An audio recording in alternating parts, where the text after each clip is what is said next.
Mbote bandeko nyonso oyo bozali kolanda ngai na mokolo mwa lelo natindeli bino bambote ya ebele na kombo likolo na bakombo nyonso oyo efandi na mokili oyo pe ezali na mokili oyo pe ekoyaka na mokili oyo. Kombo ezali oyo eleki kombo wana ezali te yango nde ngai nayebi kombo wana na malamu. Kombo wana nde Yeshua Mashiach, donc le créateur de toutes choses visibles et invisibles. Mokili oyo ekolekana bato nyonso tomonaka na mokili oyo ata ba les hommes les plus forts ya mokili oyo bakolekana pe batika biso oyo tokomona pe lelo bakolekana ntango na bango mokolo na bango pe ekoya. Mais esengeli na malamu koyebaka te ntango ozali na mokili oyo bolamu oza kosala na bato bolamu wana ekolanda yo pe kolanda bagénération koya nsima na yo. Mabe oyo yo ozali kosala yo komona yango lelo te, mais na les générations à venir yango esengeli tozalaka conscient na oyo toye kosala na mokili oyo. Bandeko bisengo na mokili ekolekana nango. Ba royaume tomoni na mokili awe ya ndenge na ndenge ebangisa bato tomona ba homme fort ya ndenge na ndenge na mokili oyo basuka wapi mawa trop. Mokili oyo depuis création ya Adam na Eva eza presque plus de 6000 ans ndenge ba indication ezali ko indiquer na biso elobi ete depuis temps ya Adam te lelo oyebi ke pe na mokili esalama kaka 272 ans ya paix sur les 6000 ans wana. Oyebi ke na 6000 ans wana na époque wana te lelo il y a presque plus de 4 milliards ya ba mort oyo ekufaka na ba guerre na ba conflit ethnique tribal politique nyonso tu wana. Yango moni diable azali menteur.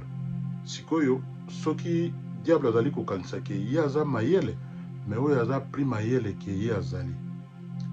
Toya komona lelo na koloba lelo boye vers les années 91 tango guerre ya Golfe ezalaki na entre Irak na ba Koweït ba côté wana toya komona le fait président des États-Unis aza koloba New World Order, les nouvelles ordres mondiales.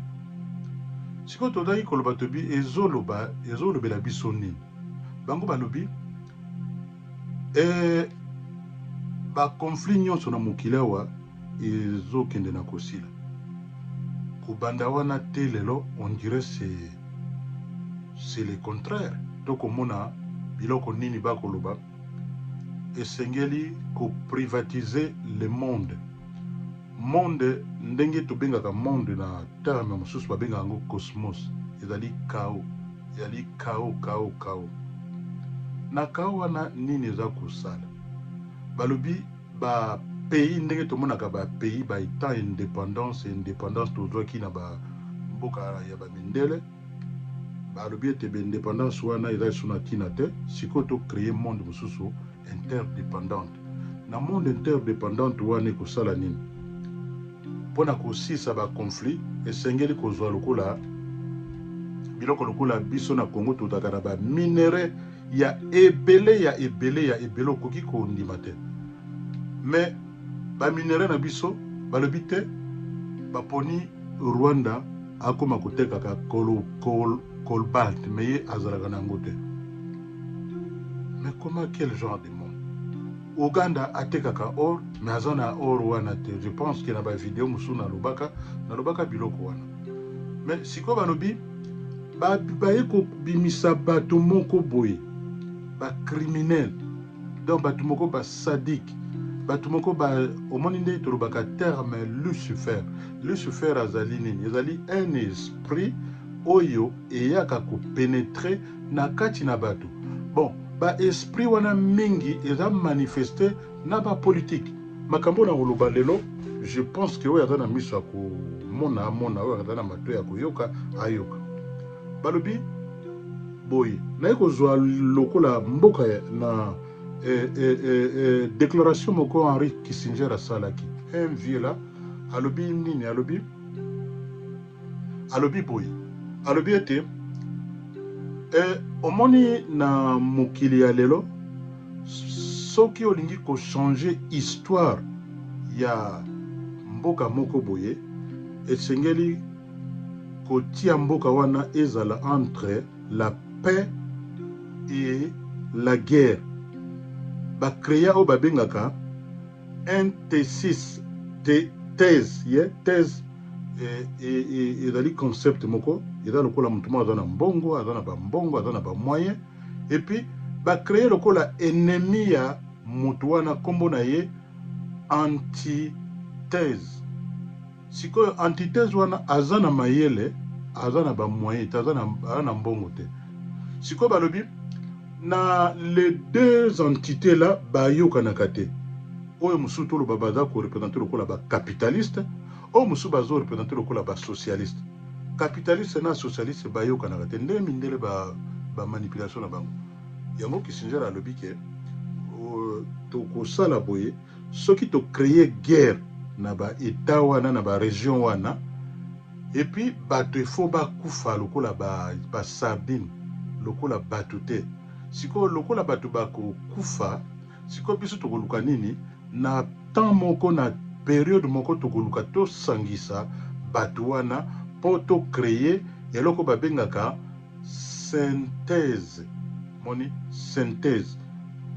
Donc thèse na antithèse et bimiso babengaka synthèse wana ba concept ba politicien makambo na lo ba politicien o ba ya mulilo bato ba vandaka na nini ba yebi yango.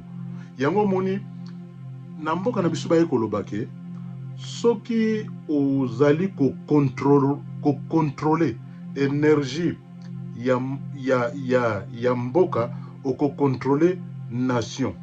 Siko na kati wana baye kosala l'air to ekozwa ba guerre po eza ba concept moko mulai bon na kozana temps na ebite soki na olimbola ngo nyonso mais na koloba ngo na oyo na kozala permis po na koloba na mokolo na lelo. Balobi tala mboka na biso vers les années 98 des ordres yaki kokota wana baye koluka balobi il faut ko privatiser babiloko nyonso oyo ezalaki na maboko ya l'État et comme na batu moko babimisa ba homme fort neti ba Lucifer ya sika oyo nalobaki yango te motu na mokili eloko alingaka mingi ezali azwa pouvoir et puis azwa gloire. Nazalaki récemment na musée britannique na Londres yawa na ekomona ke donc depuis l'histoire même la Bible il y a eu des conquêtes, il y a eu des guerres par-ci par-là donc eza makambo ya sika te. Donc yango moni bato badana esprit c'est Lucifer yan wana bango batambolaka ndina ba concept wana balobi soki oye ko affaiblir lokola armée ya mboka na biso ba service à sécurité ba service ya communication pe ba culture na biso pe oye ko détruire o to bengaka l'éducation. Mon éducation système ya éducation système ya ba famille to comme mona lelo ba définition ya famille et comme interpréter ndenge mususu to comme ko mona ke bato mususu bakomi aza mwasi alobi nakomi mobali mutu mususu alobi azali mobali mais lobi akomi mwasi. Omoni makambo ya ba business kosala ba affaire na Congo il y a pas des hommes très très riches ndenge todalaki komona avant 98. Omoni bazali te bakenda wapi et puis gouvernement oyo et bayaki kotia na ba période moko et comme presque gouvernement corrompu. Yo so mona mokonzi ya chef de l'état na mboka na yo vandi oke na Nations Unies kuna na tribune wana ozoloba makambo mosusu par rapport na réalité ya mboka. est-ce que ezalaki normal? Ezalaki normal te. Nga biloko wana nayebaka toyebaka yango depuis kala parce que navandi na Angleterre pe naza moto oyo nayokaka ba information nalandelaka yango pe nalukaka kozwa ba explication na mozindo. Omoni yango omoni baye kozwa biloko lokola ba musique ba art pe ba loisir mawa tro religion système ya religion omoni ba endormir batu na religion. Religion moko les gens n'avancent pas. Ils ont seulement créé au babengaka ba bal. Donc muta komi na place ya Nzambe, Nzambe on dirait Nzambe asalaki batu nyonso te ke Nzambe asala biso nyonso atia makambo ya malamu na kati na ba vie na biso nyonso ndenge tozali. Et puis oye kozwa oyo ya mama na likambo lelo ezali bongo bato na media. Media surtout tango na tala kango ezala ya ba mindele ezalo ya biso etambolaka na ba mensonge et manipulation totale. Soko zali makasi na cerveau na yote na kati ya bongo na yote okoma bindima bilanda parce que Nzambe alobi mon peuple est péri parce que il lui manque la connaissance. Yango soki ozali moto na solo esengelo développer sagesse et puis au développer discernement. Soki ozali moto na prière na solo oko koma na biloko naza koloba okobanda komona moto akoloba bolobi otala lokuta.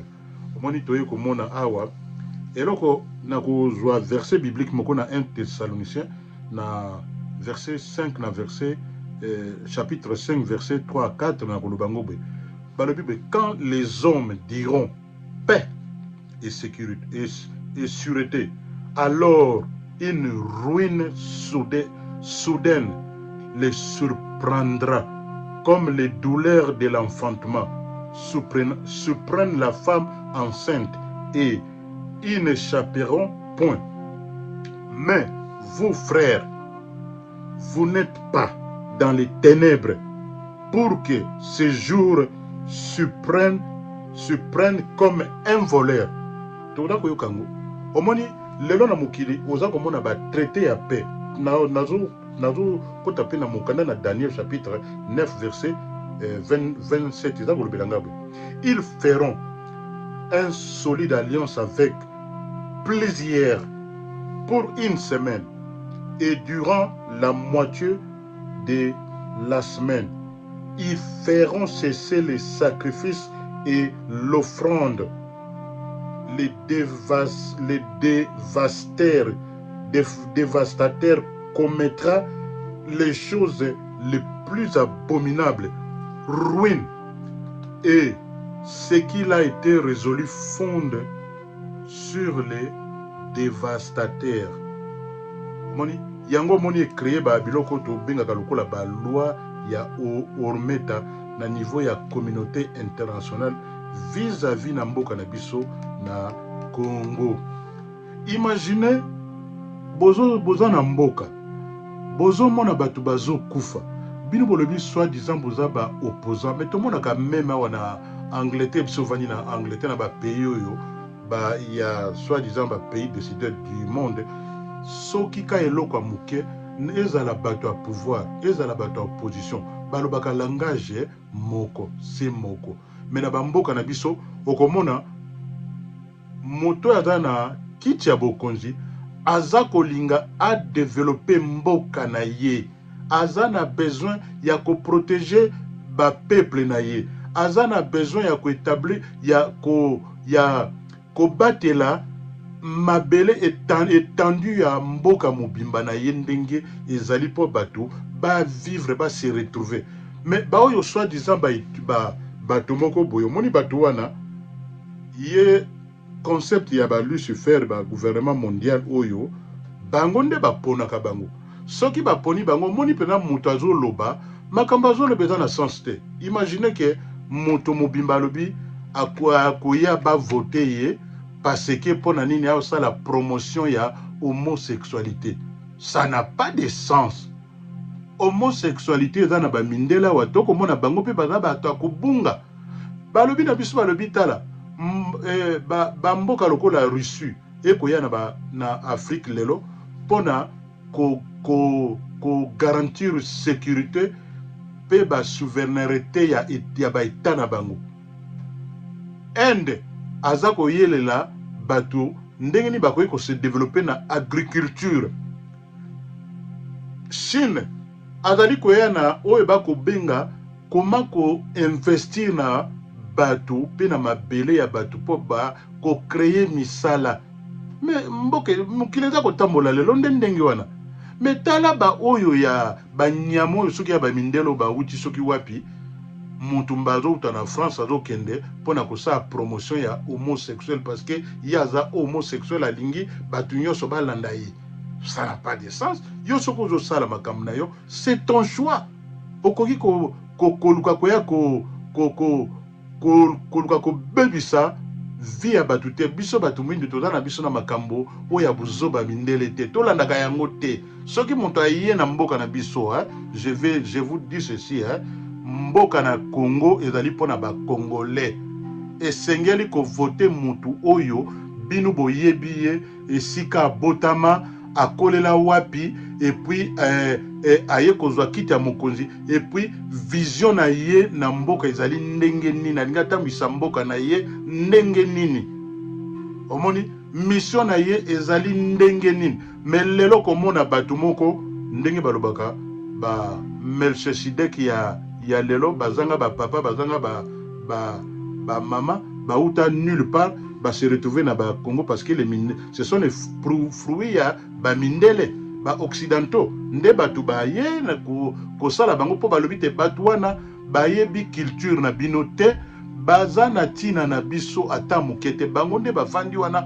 po basalela ka mindele donc mindele lo bakoma na concept moko ba bimisaka lisusu mutu boye te bakoma ko créer un africain moko boye un mutu moko bayeka bajuye babite mutu yada mutu tel ale yo lobela biso o lobela biso ba créer un agent na ye extension ya philosophie na bango wana donc yango wana ekoki esengeli to fungola miso yango moni na psaume 2:4 ezolobela boye conglomérat ya bandoki ya mokili oyo bango wana balobi te basangani pote baluka baya badivize mboka na biso po etonda na baminere wana boya kozwango na ndenge ya malamu po bomaka batu te bino na mboka na bino imagine biso bakongole touti na ndenge tozali na bamboko lelo tofandi toyebi te tokomo boma bamindele mpo na baminere fo biso tozwango ekosimba te mais ndenge na bino makambo ezosimba na bamboka na bino te mais kote mosusu bosala parce que bolobi bobimisi bato moko bauta nulle part botelemisi bango parce que bato na balingi bazwa pouvoir et la gloire mbongo pona ba contrôler les 7 montagnes oyo nauti koloba awa donc yango moni eza biloko il faut biso tofungola miso totelemela yango soki moto alingi kosala makambo mosusu ya alingi kocréer bamisala alingi kosala bamakambo mosusu problème ezali te mais ke kovanda ke ozala mutu ya mboka neti nga lelo soki naza congolais nake kovanda na mboka na Congo donc nayebi culture na nga bien nayebi bato na biso bien eloko nini balingi eloko nini oyo kopesa bango mpona le bien-être na bango non pas que yo fandi bato bakosouffrir toi tu crois que bon oza bien parce que fruit ya mindele baye bakomi kosala yo bamédia bakomi kofabrike yo bakomi kofaçonne yo ndenge bazo façonner bilamba yango moni balobi Lucifer azali un être créé sikoyo un être créé yango mingi na ba politicien soki totali yango bien ba politicien wana bazokende ko envahir éducation bada ko envahir ba famille bada ko envahir les affaires et puis bada ko envahir système ya gouvernement et puis bada ko envahir musique na ba loisir et puis bada ko envahir système ya religion na média omoni yango biloko wana nde eza ke créaka ba culture ya bato ke olinga te eza ndenge wana donc yango omoni ke awa lelo verset biblique moko ezali awa na Deutéronome na mokanda Deutéronome makambo ya guerre balobi boye na chapitre 20 de verset 1 à 4 car l'Éternel votre Dieu marche avec vous pour combattre vos ennemis pour vous sauver. Omoni ndenge mukana na nzambe za kolobela biso.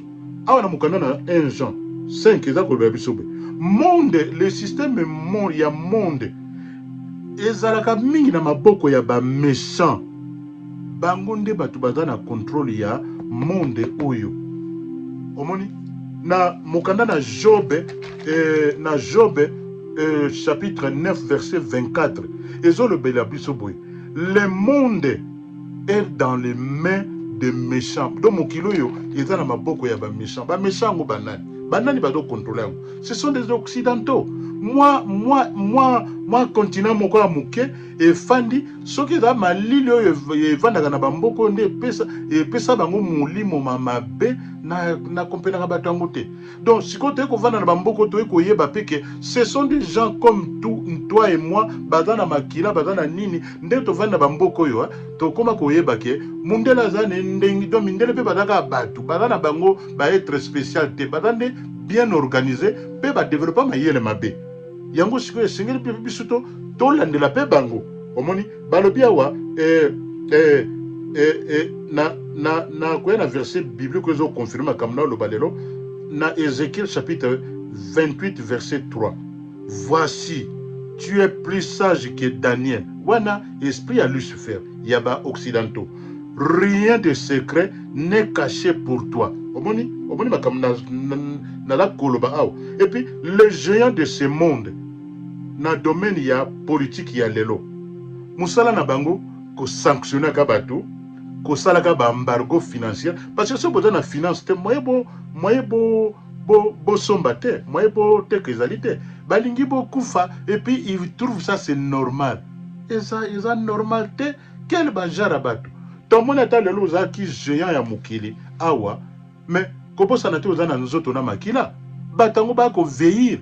Omoni batu to mona ki lobby adle to kina bamboko batu musu ba kenda mais bazaki to laki ko mona bango lokwa ba géant ki géant ngo ya nini omoni et puis l'air ba yewana ba développer ba benga ka niveau d'influence ya makasi na niveau ya makambo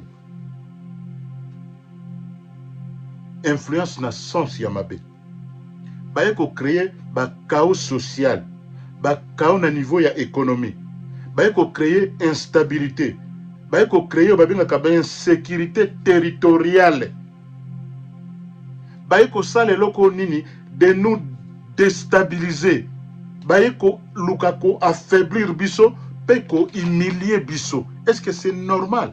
Oh badam lo lengene hein mboka lokola Congo hein soko tali trésor eza na Congo eza tellement immense.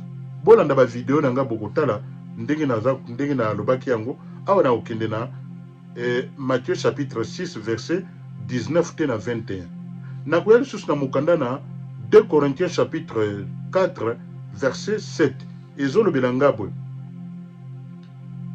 balobi ete na kati ya mabele na biso ya RDC eza na ba minere moko eza kuna ya ndenge na ndenge balobi yango po to glorifier nkolo mais système satanique ya mokili oyo système luciférien ya mokili oyo bango balobi te ezali boye te ezali nde bango nde fo bazwa bango bakoma lokola na place ya nzambe bango bayebi ba secret nyonso ya mokili bango baza banani balaka bato lokola biso suka nango tokomona bango lelo lobi 10 ans après bamoni bato tokoyokaka lelo o baza kotangaka awa d'ici 5 à 10 ans tokoyesu bakombo na bango te mais bango batambolaka balobi ke soki diable mosusu Lucifer mosusu abimi a régné après accueilli après Lucifer mosusu akoya ko remplacer ils veulent ko manipuler bato ko bangisaka bato ko sala ba dépeuplement ya population originaire ya bamboka wana esika bato bazali ko créer injustice sociale économique et kotia confusion très profonde na ba vie na bato po bato ba raisonner malamu te to bato bazala suna ba idée positive ya vie te ba développer ba concept ya malamu te bato bazala bien informé te bato ba vivre na négativité absolue, négativité oyo kosala te bato moyen bakende liboso te mpo bato bazo vivre na kobanga. Nzambe apesa biso molimo na kobanga te, kasi apesa biso bolingo. To combattre l'ennemi, to telemela ennemi nyonso. Système mondial ezali ya kobeba makambo ezalaka ya liboso ba occidentaux to komi komona ngo ba perdre déjà makambo immoralité, les gens immoraux batumoko bazata l'intégrité te, les gens batumoko naibi ndenge bazate naibi ke bato tozo benga lelo ba mindele ce sont des barbares, pire et simple. Ba caucasien wana ce sont des barbares. Baza batu te ndenge tozo okanisa bango yango moni continent oyo continent ya malili na malili oyo baya kofanda etia bango makanisa mabe na mutu. Donc baza kolukaka ndenge nini bako survivre kokende kwa envahi batu mususu kotia batu mususu na désordre. Omoni siko mokile komi compliqué bato bataki na ba Afrique baye kofanda bo bazalaki baye kofanda. Omoni globalisation monde komi lokola village planétaire. Siko na village planétaire wana ba population oyo eza na ba milima mabe et komi ko veillir. Ba population komi mélanger et komi ko produit une autre forme ya ba réflexion mususu. Yango moni eza malamu te ba bitumba ba nyamo yo bazali neti bato bazana ba Rwanda wana bato moko baza ba criminel ba créa bango. Ce ne sont pas des gens qui n'ont pas d'âme. Omoni bato bazana Congo les soi-disant les politiciens. Bozo mona mboka na bino eza na guerre. Bo fungola ba mbanga na bino bo lobela pe peuple na bino ke bato bako voter bino boko sisa ba guerre. Boko sisa yango ndenge nini.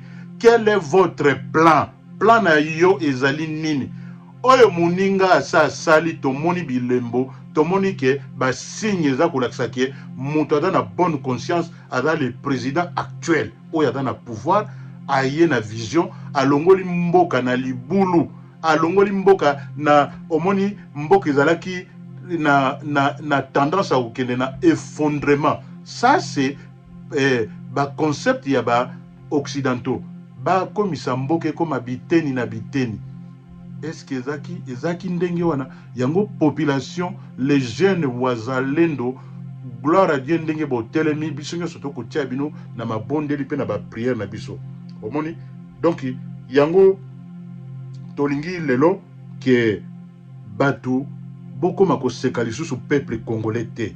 Boko mako mona biso lokola batu moko ka tolingi muziki, tolingi masanga, tolingi basi, bango nyonso baza ndenge moko. Ngana kindeki na ba bisika mingi na ekomona ke moto azali kaka moto. Bondi magate biloko boyoka na ba média. Oh boye boye. Tous ces gens là ce sont batu moto azali kaka moto. Moto azali na nature ya masumu, moto azali parfait azali te. Moto abana oh boye.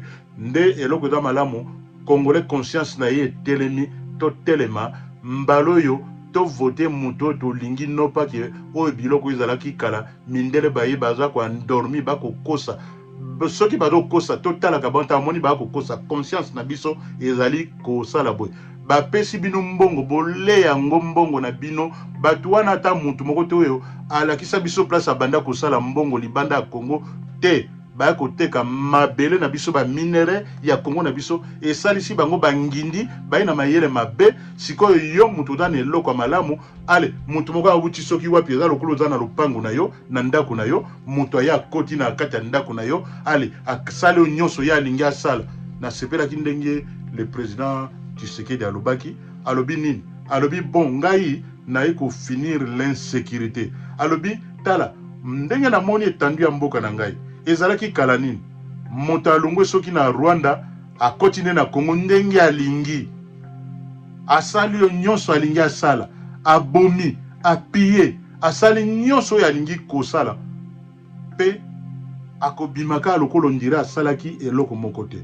alobi ngai na kosala nini na ko armer te étendu à territoire nanga siko batu wana lere bakomona minduki eza na mboka wana armée républicaine efandi wana sikoyo ekosala ke soki moto alingi kokota apénétrer na territoire na biso ako réfléchir mbala ebele na bi voilà un homme bongo bo wana bazolo baba ko garantie ni okamati muto azalaki soki nyangala kata soki muto azo repasser soki bilamba soki na Rwanda aye na Congo en général quel batu mitu na bino eza normal ou eza normal te yango ifuto si sa makambo eza na biso bato nzambe tokolobela bino boko yoka biso boyoka son ndenge muto alobaka na TV bakoyoka son bayoka son omoni eloko musu par exemple on a ningi ko sukisa l'air basalaka ba biloko ba privatisation ndenge le président zoloba na ba mindela wabinga na yebi e salaka boy ba salaka boy soki ba yeba teki eloko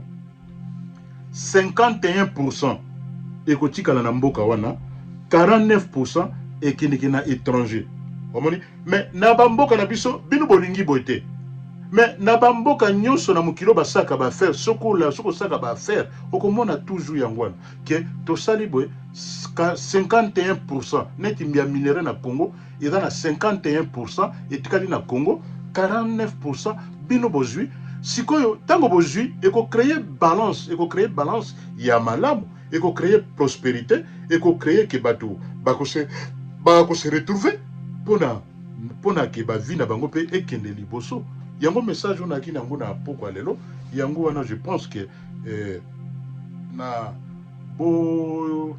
bo s'abonner na chaîne oyo et puis mingi ya koloba ezali na nzela nkolo azwa lokumu pe tokomi bongo na mikolo ekoya bayo basalaki ba anniversaire ya malamu baoyo to batiki pe mokilo oyo en tout cas mes condoléances na ba famille nyonso oyo tobungisi na ba bitumba na mboka na biso kuna na RDC en tout cas ndenge mokile kotambola yo soko supporter nini na yo te motako supporter yo azali te na kombo na Yesu Kristo tikati lokumu nkembo pe nyonso ezonga bobeli pa na ye moko.